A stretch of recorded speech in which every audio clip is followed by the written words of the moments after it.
នឹងនិទានម៉ូអានណាវគ្គ2មុននឹងចូលដល់សាច់រឿងសូមពុកម៉ែបងប្អូនជួយចុច Like Subscribe Channel ខ្ញុំអ្នកមួយថងដើម្បីទទួលបានវីដេអូថ្មីៗជាច្រើនឆ្នាំក្រោយមកម៉ូអាណាក្នុងនាមជាមេដឹកនាំវ័យក្មេងនៃម៉ូតូនុយបានដឹកនាំប្រជាជនរបស់នាងឆ្ពោះទៅរកភាពរុងរឿងទោះបីជាយ៉ាងណាក៏ដោយទោះបីជាមានភាពរីកចម្រើនក៏ដោយក៏នាងនៅតែមានអារម្មណ៍ចង់ចេញសមុទ្រឆ្ងាយៗដោយកាលពីកុមារដែរមួយយប់ពេលដែលរាត្រីស្ងប់ស្ងាត់សញ្ញាអាត់ខំកំបាំងមួយដែលភ្លឺថ្លាចេញពីចម្រៃសមុទ្រហៅនាងដោយសំឡេងខ្សឹបខ្សៀវបុរាណ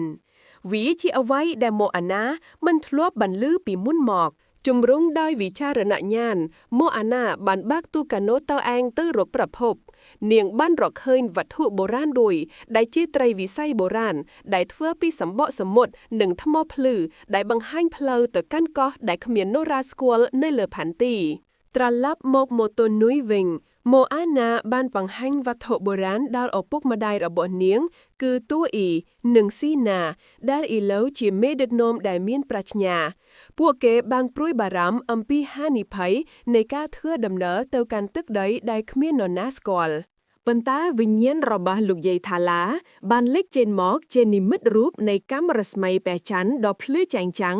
នាងបានលើកទឹកចិត្តម៉ូអាណាឲ្យជឿជាក់លើសំឡេងបេះដូងរបស់នាងនិងការហៅរបស់មហាសមុទ្រភ្លាមៗនោះម៉ៅអ៊ីបានវិលត្រឡប់មកវិញតាមរបៀបដ៏អស្ចារ្យរបស់គាត់ដោយធ្លាក់ពីលើមេឃមកលើឆ្នេរសាច់របស់ម៉ូតូនុយជាមួយនឹងរឿងរ៉ាវថ្មីៗនិងការកេងប្រវត្តិនិងការរអ៊ូរតាមបន្តិចបន្តួចអំពីការរំខានដល់ពេលវេលានៃការសម្រាករបស់គាត់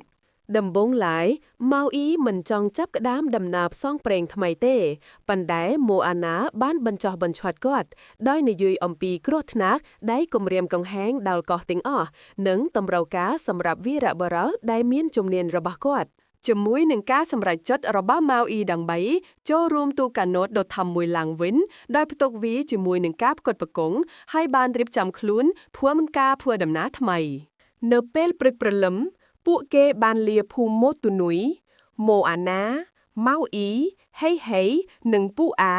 បានជិះទូកទៅកាន់មហាសមុទ្រដ៏ធំធេងឆ្ពោះទៅរកភាពមិនស្គាល់ដែលដឹកនាំដោយត្រីវិស័យបុរាណការធ្វើដំណើររបស់ពួកគេបាននាំឲ្យពួកគេឆ្លងកាត់បាតុភូតចម្លែកប្លែករួមទាំងអស់ពណ៌ខៀវភ្លឺដែលរុំពណ៌ទូករបស់ទូគេ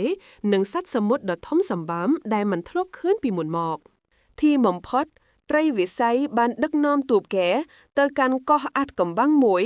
ដែលជាប្រាសាទបុរាណពាក់កណ្ដាលលិចទឹកស្របដោយផ្កាថ្មភ្លឺនិងរុក្ខជាតិប្លែកៗនៅទីនោះពួកគេបានរកឃើញក្បាច់ឆ្លាក់បុរាណមួយដែលបង្ហាញពីពាក្យកអំពីពាក្យកអង្គអំពីទឹកជំនន់ដ៏ធំមួយដែលនឹងលាងសម្អាតកោះប៉ូលីនេស៊ីទាំងអស់លុះត្រាតែមានអ្នកណាម្នាក់ស្វែងរកគ្រីស្តាល់មហាសមុទ្រដែលបាត់បង់ប៉ុន្តែពួកគេមិនមែននៅម្នាក់ឯងទេវិញ្ញាណសមុទ្របុរាណមួយឈ្មោះតាហ្វារូដែលខឹងនឹងមនុស្សជាតិចំពោះការបំភ្លេចបេសកកម្មរបស់ខ្លួនបានព្យាយាមរារាំងពួកគេតាហ្វារូជឿថាមានតែការបំផ្លាញប៉ុណ្ណោះដែលអាចស្ដារតុល្យភាពឡើងវិញម៉ូអាណាបានព្យាយាមនិយាយជាមួយវិញ្ញាណនោះដោយប្រើការយល់ចិត្តរបស់នាងចំពោះមហាសមុទ្រប៉ុន្តែតាហ្វារូមិនព្រមស្ដាប់ឡើយក្នុងគ្រាដ៏តានតឹងម៉ូអាណាបានសង្ស័យពីសមត្ថភាពរបស់នាង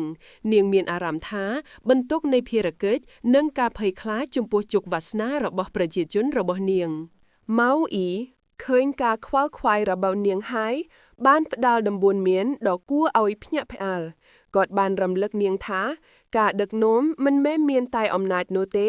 តែវាក៏ជាការជឿជាក់លើខ្លួនឯងនិងអ្នកដទៃផងដែរម៉ូអាណាបានងាកទៅរកមហាសមុទ្រម្ដងទៀតនាងបានហៅអំណាចរបស់វាបើកចំហបេះដូងរបស់នាងហើយបានរកឃើញសមត្ថភាពថ្មីមួយនៅក្នុងទំនាក់ទំនងជាមួយគ្រប់ជីវិតទាំងអស់នៅក្នុងទឹកដោយទទួលបានកម្លាំងឡើងវិញនាងបានប្រជុំមុខនឹងតាហ្វារូម្ដងទៀតជំនួសអង្គការប្រយុទ្ធនាងបានប្រើសមត្ថភាពថ្មីរបស់នាងដើម្បីបង្ហាញវិញ្ញាណអំពីការចងចាំពីអតីតកាលដ៏ស្រស់ស្អាតរបស់មហាសមុទ្រនិងក្តីសង្ឃឹមសម្រាប់អនាគតដោយដឹងគុណចំពោះការពិតតាហ្វារូបានដឹកនាំធប់គេទៅកាន់គ្រីស្តាល់មហាសមុទ្រនៅលក្ខកំបាំងដែលជាត្បូងពណ៌ខៀវភ្លឺចែងចាំងនៅក្នុងគុម្ពផ្កាថ្មដ៏ជ្រៅ គ្រីស្តាល់នេះបានស្តារតុល្យភាពនិងបានបង្រួបបង្រួមវិញ្ញាណសមុទ្រទាំងអស់